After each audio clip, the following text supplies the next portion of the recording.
যদি মানুষের অন্তরে কোনো স্বপ্ন কখনো কোনো কারণে ভেঙে চূর্ণ হয়ে যায়, তবে তার দেহের মরণ না হলে মনের মরণ ঠিকই হয়। ভেবেছিলাম আমার ভালোবাসা তোমাকে পরিবর্তন করবে, কিন্তু আফসোস তোমার অবহেলা আমাকেই পরিবর্তন করে। স্বপ্নটার সেই দিনই মৃত্যু হয়েছিল, যেদিন বাস্তবতার নিচে আবেগটা চাপা পড়েছিল। জানি না তোমার মধ্যে কি আছে, তবে এটুকু জানি আমি হারিয়ে ফেলেছি নিজেকে তোমার মাঝে। কখনো ভাবিনি তোমার হব, তবে প্রতিটি মুহূর্ত ভাবি সারাটি জীবন তোমারই রূপ। অপেক্ষায় আছে সেই দিনের, যেই দিন তুমি এসে আমাকে জড়িয়ে ধরে বলবে, ভালো নেই তোমাকে ছাড়া। আমি তো পাথর নয় যে আমার কষ্ট হয় না, কষ্ট আমারও হয়, শুধু চিৎকার করে বলতে পারি না।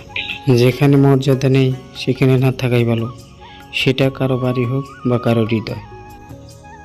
আমার দোষ পেলে আমায় বুঝিয়ে দিও, না হলে রেগে গিয়ে দুটো থাপ্পড় দিও, তবু তুমি আমাকে কখনো ছেড়ে যেও না। যে মানুষটি অল্পতেই অনেক বেশি খুশি হয়, কিন্তু সে অল্প আঘাতেও অনেক বেশি কষ্ট পায়। কারণ আনন্দ পাওয়ার ক্ষমতা যার যত বেশি, কষ্ট পাওয়ার ক্ষমতা তার তত বেশি। মাঝে মাঝে মনে হয় পৃথিবীর সবচেয়ে খারাপ মানুষটা আমি। প্রথম সবার কাছে প্রিয় হলেও একটা সময় সবাই দূরে ঠেলে দেয়।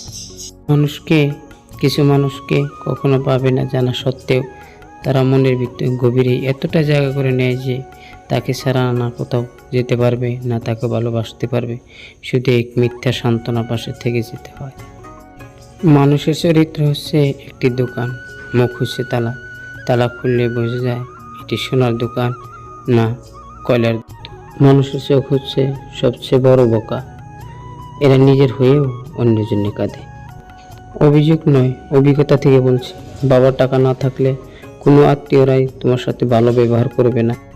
ভালোবাসার মানুষকে আটকে রাখতে নয়, আগলে রাখতে চেষ্টা করুন।